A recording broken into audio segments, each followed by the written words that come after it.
The 2024 NBA season is approaching the end of the line, so we're at the point where we need to look back and do some reflecting.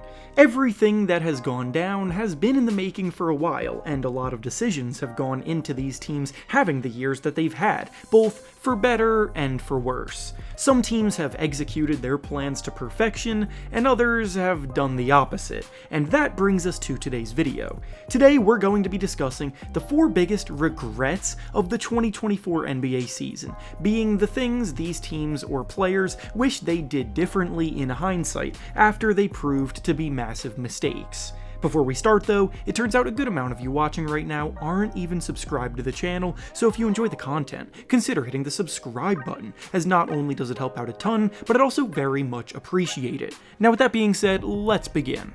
The first major regret of the season that we'll be discussing today is the Golden State Warriors giving Draymond Green a 4-year contract extension in the summer. It's crazy to think that the Warriors were NBA champions just 2 years ago, because since then, they've been firmly hovering in the realm of mediocrity, and the core from their dynasty days have been clearly trending downward, with their best days being behind them. Steph Curry is still playing at an elite superstar level at 36 years old, but the rest of the core around him is falling off hard and fast. I can understand doing right by those that brought the franchise all of the success it has experienced, but in doing so, it has gone directly against their objective of keeping the team in contention during Curry's final few years playing at an elite level, which is what they repeatedly emphasize that they want to do. This offseason, the Warriors had a big decision to make with Draymond Green hitting free agency, and after hesitating to do so earlier, they finally locked him into a 4-year contract extension worth $100 million. He's been at the heart of the team's success for years, but the writing was on the wall for what was to come last season, and now this year, Draymond has fully flown off the handle to the point where the distractions that he causes overshadow anything that he does on the court. Last season, he made headlines for punching teammate Jordan Poole in practice, and this season, he's been suspended twice for his ridiculous outbursts, choking out Rudy Gobert, and swinging at Jusuf Nurkic. His antics have no place in the game, he's not the elite defender he used to be, and even Steph Curry seems fed up with him, so one can only imagine how poorly his contract will age over the next 3 years.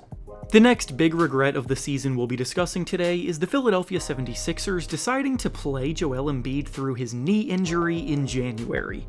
Joel Embiid was playing the best basketball of his entire career this season. After winning the MVP last year, he came back this year looking to take his game to an even higher level, and after the James Harden saga got cleaned up, the Sixers settled in around him and played pretty solid basketball.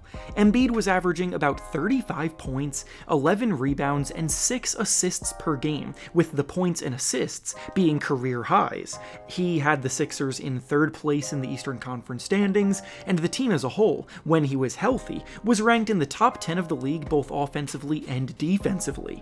The belief was that they were a trade away from being legitimate contenders this season, and with the trade deadline coming up at the time, they were looking to hit a home run, but everything came crashing down in mid-January.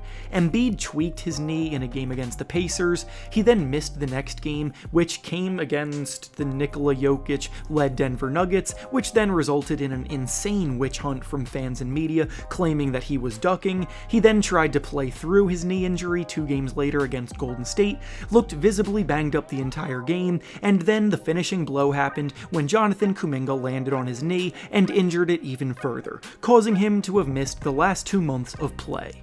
Since then, the Sixers have gone from 3rd to 8th in the standings without him. They now have to fight their way out of the play-in tournament to even get postseason basketball at all, and even though Embiid is expected to return to the court soon, you can't help but think that all of this could have been avoided if they had appropriately treated his original injury by letting him rest a bit and didn't force him to play through it for meaningless January regular season games.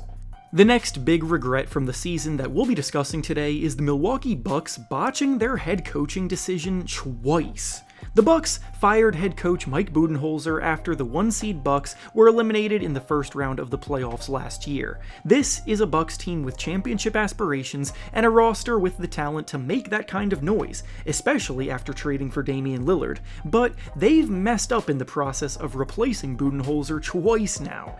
The first coach they hired, Adrian Griffin, arguably wasn't even doing that bad of a job in terms of getting the team to perform at a high level, as they had a record of 30 wins and 13 losses when they fired him.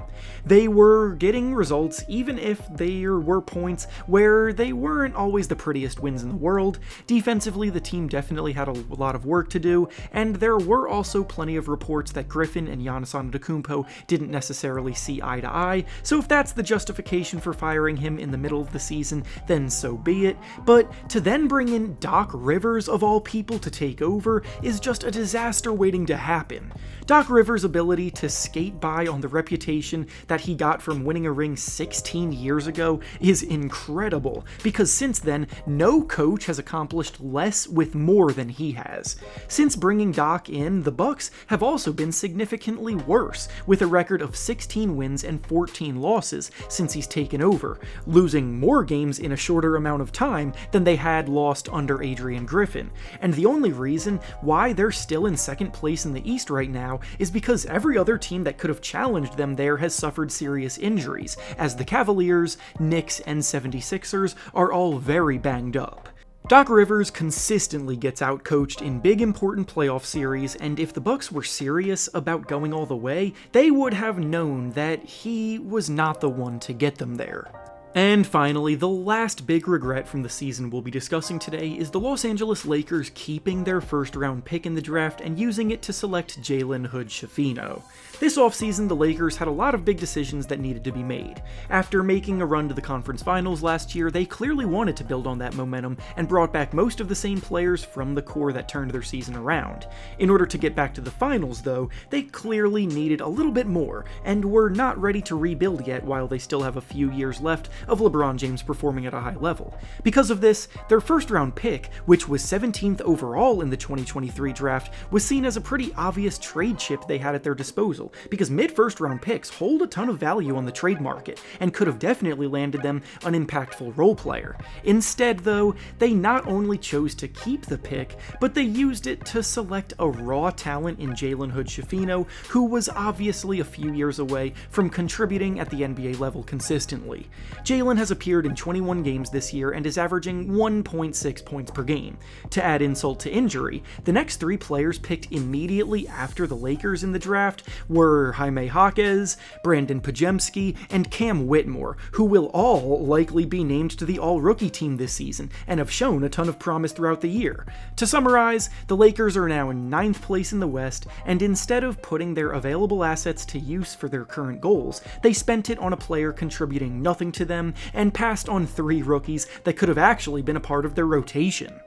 And with that being said, that's all I have for you today. Make sure to like the video, subscribe to the channel, and comment down below what decisions you think teams regret from this year. Thanks for watching, and I'll see you all next time.